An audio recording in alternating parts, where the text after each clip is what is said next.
बिस्मिल्लाहिर्रहमानिर्रहीम। आप देख रहे हैं crime watch with Aamir Mirza. दोस्तों, सरकारी सरपरस्ती में लीगल जुआ लाहौर रेस क्लब में रवा दवा है। यहाँ पर हफ्ते में 2 दिन मुकर्रर हैं जहाँ पर घोड़ा रेस हुआ करती है। वहाँ पर बुकें बनाई गई हैं, उन पर बैटिंग भी होती है और ये सब सरकारी सरपरस्ती में होता है। इसकी लीगल इजाज़त दी गई है। गवर्नमेंट को लाहौर रेस क्लब से रेवेन्यू इकट्ठा होता है, वहाँ से टैक्स लिया जाता है। सरकार ने लाहौर रेस क्लब में टैक्स की गर्ज से इजाज़त दे रखी है, उसको लीगल करार दिया है। तो इसी गर्ज से, रेवेन्यू इकट्ठा करने की गर्ज से कवायदो ज़वाबत बनाकर इसको आम इजाज़त क्यों नहीं दी जाती।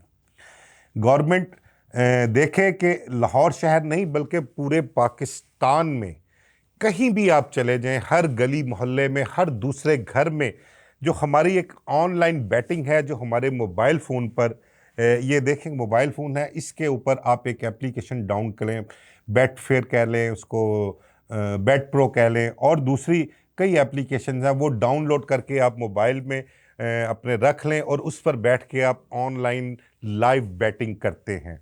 ये पूरे पाकिस्तान में मौजूद है, हर दूसरे घर में कोई ना कोई फ़र्द इसमें शामिल है। तो ये लोग जो पैसे इस पर बैटिंग पर लगाते हैं, ये बिल्कुल ऐसे ही है जिस तरह से लाहौर रेस क्लब में बैटिंग होती है। वहाँ पर जो बैटिंग होती है, वहाँ से जो रेवेन्यू इकट्ठा होता है, उसका एक हिस्सा जो है वो टैक्स की मद में गवर्नमेंट को दिया जाता है।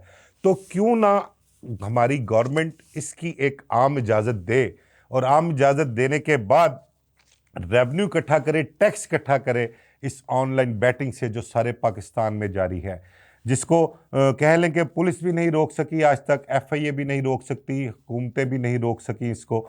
ये हर घर में घुस चुका है।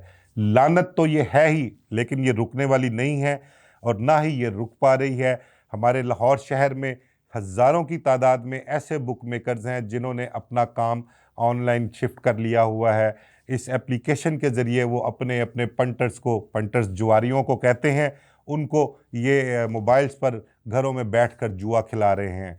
पहले तो हुआ करता था कि एक किसी इमारत में, किसी घर में, किसी महफूज जगह को तलाश किया करता था बुक मेकर, वहाँ पर बैठकर उसने अपना एक सेटअप लगाना, वहाँ पर पीटीसीएल के फ़ोन लगाया करते थे, वो टेलीविज़न रखना, डिकॉर्डर लगाना उन्होंने, फिर वहाँ पर लोगों को बिठाकर उनको वहाँ पर जुआ खिलाना होता था।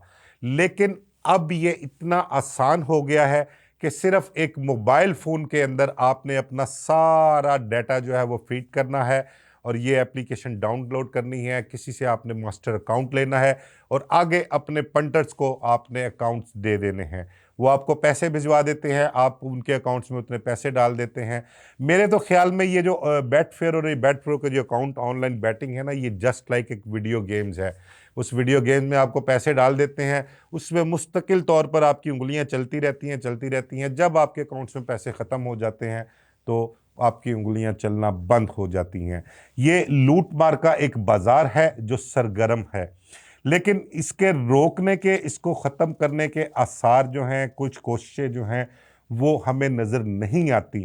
तो इसके लिए मेरा तो मशवरा गवर्नमेंट को ये है कि इसको भी कुछ कवायदो ज़वाबत बनाकर लीगल तरीके से अगर इसको लोग इस्तेमाल करना शुरू कर दें, जिस तरह से लाहौर रेस क्लब से रेवेन्यू इकट्ठा किया जाता है करोड़ों रुपए का, तो इस एप्लीकेशन से जो मोबाइल पर जुए हो रहे हैं, मोबाइल पर ऑनलाइन बैटिंग हो रही है, इसके कुछ कवायदो ज़वाबत बना दिए जाए। उन कवायदो ज़वाबत के ज़रिए आप इससे रेवेन्यू इकट्ठा कर सकते हैं। हमारे हज़ारों बुक मेकर्स हैं जो करोड़ों नहीं अरबों रुपया कमाते हैं इन एप्लीकेशंस के ज़रिए। वो सिर्फ एक मास्टर लेकर अपने पंटर्स को अकाउंट देते हैं और उनसे पैसे लेकर उसमें पैसे डाल देते हैं। और इसमें पंटर का कोई घर है ही नहीं, ये मैं आपको बता दूं। पंटर जिसमें पैसे कभी नहीं जीतता। 2 4 5 7 10 घंटे 20 घंटे तक वो अपनी उंगलियां चलाता है, वीडियो गेम खेलता है, और वीडियो गेम में जब देखता है कि उसका बैलेंस ज़ीरो हो जाता है तो वो थक हार के बैठ जाता है। और फिर उसकी अगली कोशिश होती है कि अब दोबारा बुक मेकर्स को पैसे मैंने कहाँ से इकट्ठे करके भिजवाने हैं और दोबारा इसमें पैसे डलवाने हैं।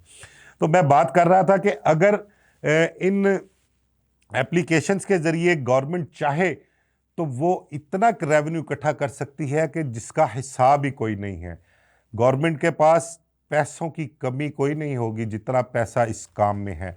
एक तो इस काम में जो मनी लॉन्ड्रिंग का आंसर है वो रुक जाएगा। यहाँ से आपके मुल्क से पैसा बाहर जाता है किसी दूसरे मुल्क में, वहाँ से किसी तीसरे मुल्क में ट्रांसफ़र होता है, और ऐसे ही 2-3 कंट्री से होता हुआ वही पैसा हमारे सबसे बड़े दुश्मन भारत में जाता है डॉलर्स की शक्ल में।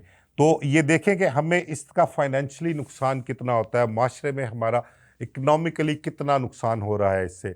तो इसके बारे में भी सोचें, या तो इसको बिल्कुल ही ख़त्म कर दिया जाए, कुछ ऐसे इकदाम करें कि ये बिल्कुल ज़ीरो लेवल पे आ जाए। इस काम में मुलव्वस अनासर जो इस काम को करवा रहे हैं, जिन्होंने अरबों रुपया कमाया है इस काम से, उनके खिलाफ सजाएं इस कदर सख्त रखी जाएं।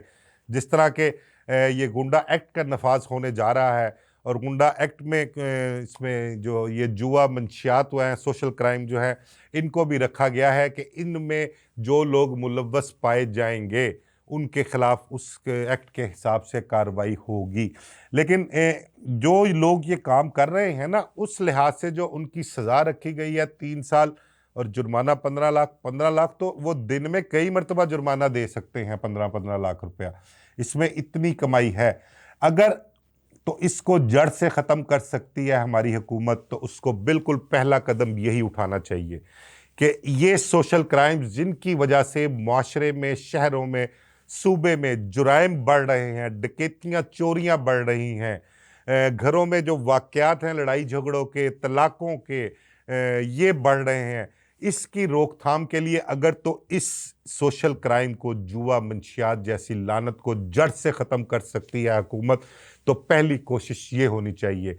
और अगर ऐसा नहीं है, ऐसा नहीं कर सकती, तो फिर खुदारा इसको कुछ ऐसा देखें, कुछ लीगलाइज तरीके से, कुछ कवायद व ज़वाबित बनाकर, कुछ ऐसा फ्रेमवर्क करके सामने लाया जाए इसको, और इसकी इजाज़त ऐसे ही दी जाए जैसे लाहौर रेस क्लब में इजाज़त दी गई है, और यहाँ से रेवेन्यू इकट्ठा किया जाए।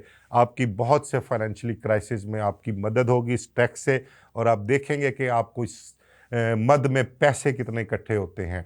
ये एक तजवीज़ भी है, और बस बिल्कुल बेहतरीन है। अगर ख़त्म नहीं कर सकते तो फिर इसकी इजाज़त दी जाए। ये लाहौर रेस क्लब में तो ऑलरेडी चल रहा है। जब एक जगह इजाज़त दी है तो इसकी आम इजाज़त क्यों नहीं दी जा सकती? इस बारे में सोचना होगा और देखना भी होगा। जो हमारे हुकूमती मशीर हैं, जो अपना कानून पास करवाते हैं, कानून बनाते हैं, जो मशवरे देते हैं, इस हवाले से भी उन्हें सोचने की ज़रूरत है। इसमें आपको एक बड़ी अहम चीज़ बताऊं कि जनरल परवेज़ मुशर्रफ का जब दौरे हुकूमत आया, जब उन्होंने शब खून मारा पाकिस्तान पर, तो उसके बाद लाहौर रेस क्लब में जो थे, अब उनके जनरल मुशर्रफ के प्रिंसिपल सेक्रेटरी हुआ करते थे तारिक अजीज़, उनको लाहौर अपना रेस क्लब का चेयरमैन बनाया गया। वो चेयरमैन थे, और उस दौरान 2 दिन, बुध और इतवार का, ये 2 दिन हुआ करते थे, वहाँ पर रेसें होती थी। तो वहाँ पर बाकायदा बुक्स खुली हुई हैं, लीगल तरीके से वहाँ पर जुआ होता है, वहाँ पर बैटिंग होती है, लोगों की बड़ी तादाद वहाँ पर जाती है। तो वहाँ पर जो बुक मेकर्स थे, जो उस दौर में काम किया करते थे घोड़ा रेसों का, मैचों का, वो इन 2 दिन में, बुध और इतवार को, रेस क्लब नहीं जाया करते थे। बहुत कम लोग थे वहाँ पर जो जाते थे। अब तारिक अजीज़ जो चेयरमैन थे, उन्होंने उस वक्त चौधरी शफ़क़ात हुआ करते थे, पुलिस के एक बड़े नामवर अफसर रहे हैं, और ये जो हमारे गुजराती हैं परवेज़ इलाही वगैरह, उनके बड़े चहीते अफसर हुआ करते थे। उस दौर में उनको चौधरी परवेज़ इलाही की तरफ से बड़ा नवाजा गया था उनको, और ये उनके ज़िम्मे काम लगाया गया था लाहौर रेस क्लब को आबाद करने के लिए। बुध और इतवार को वहाँ पर रेसें होती थी, बुक मेकर्स की हाज़िरी कम होती थी, बैटिंग कम होती थी, गवर्नमेंट को रेवेन्यू कम इकट्ठा हुआ करता था वहाँ से। तो तारिक अजीज़ जो थे अपना चेयरमैन लाहौर रेस क्लब के, उन्होंने चौधरी शफ़क़ात की ड्यूटी लगाई, या गवर्नमेंट के अपना आईजी को कहा, उन्होंने सीसीपीओ को कहा, उन्होंने आगे चौधरी शफ़क़ात साहब जो हुआ करते थे, हमारे एसएसपी इन्वेस्टिगेशन भी रह चुके हैं, उनको मुकर्रर किया, उनका इंतखाब किया कि वो बुक मेकर्स जो हैं, जो बाहर बैठकर बुध और इतवार के दिन भी अपने घरों में या अपने दफ्तरों में बैठकर रेसों पर जुआ करवाते हैं, उनको पाबंद किया जाए किसी भी तरीके से कि वो इन 2 दिनों में लाहौर रेस क्लब में आकर अपनी बुकें खोलेंगे, वहाँ पर बैठकर बैटिंग करेंगे, जिससे गवर्नमेंट को रेवेन्यू भी इकट्ठा हो और रेस क्लब की भी आमदन में इजाफा हो। तो ये एक काम उन्होंने अपने दौर में करवाया था। और उसके बाद होता ये है कि लाहौर शहर के जितने भी बड़े बड़े नामवर बुक मेकर्स थे, उनके घरों पर, उनके दफ्तरों पर, उनके डेरों पर, उनके ठिकानों पर जहां कहीं उनकी मौजूदगी होती थी वहां पर पुलिस की रेड जाती थी। कईयों को पकड़कर भी लाया गया, लेकिन पकड़कर उनसे श्योरिटी ली गई कि नेक्स्ट वेडनेसडे एंड संडे आप सब ने लाहौर रेस क्लब जाना है और वहां पर जो एक लीगल जुआ होता है वो आपने उसमें अपना किरदार अदा करना है, उसको चलाना है, वहां पर अपनी बुक खोलनी है और अपने पंटर्स को भी कहना है कि वहां पर उनके साथ आकर लाहौर रेस क्लब में होने वाली घोड़ा रेसों पर बैटिंग करें। और वो जितनी देर तक रहे हैं और काफी एक लंबे अरसे तक जो है ये बुक मेकर जितने भी थे वो उन्होंने बुध और इतवार को काम छोड़कर के अपने घरों पर दफ्तरों में बैठ के काम नहीं करने, उन्होंने बाकायदा पाबंदी के साथ लाहौर रेस क्लब को आबाद रखा, वहाँ पर हाज़िरी को यकीनी बनाया अपनी, और वहाँ पर सरकारी सरपरस्ती में लीगल जुआ जो होता था उसमें वो अपना हिस्सा डालते थे। तो माजी में इस तरह होता रहा है। अगर यही मेरा मकसद फिर वही है कहने का कि इसको अगर सरकार की इजाज़त मिल जाए और वहाँ से रेवेन्यू आना शुरू हो जाए तो मेरा नहीं ख्याल कि इसमें कोई बुराई है या इसमें कोई ऐसा बंदा सोचे कि ये कोई गलत काम है, क्योंकि गलत काम तो ये 100% है, कोई दो राहें नहीं है। लेकिन इस काम की रोकथाम नहीं है, इसको जड़ से ख़त्म नहीं किया जा सकता। या तो इसको मोबाइल को ख़त्म कर दें, इसको मोबाइल को इस्तेमाल बिल्कुल ज़ीरो पे कर दें कि भाई किसी के पास मोबाइल इस्तेमाल नहीं होगा, कोई मोबाइल नहीं रख सकता, फिर तो ये काम रुक सकता है। अब जब मोबाइल ज़रूरत है और इसने हर बंदे के पास एक एक नहीं, दो दो नहीं, चार चार मोबाइल भी लोगों ने रखे हुए हैं, तो इस पर तो ये काम चलता रहेगा, ये तो रुकने वाला नहीं है।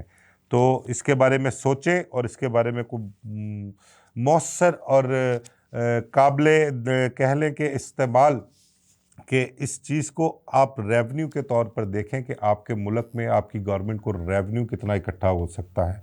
इस हिसाब से कोई मुस्बत सोच रख के अगर देखें तो बेहतरीन फ़ैसला करने में आप कारगर साबित होंगे। मुझे इजाज़त दीजिए। अल्लाह हाफ़िज़।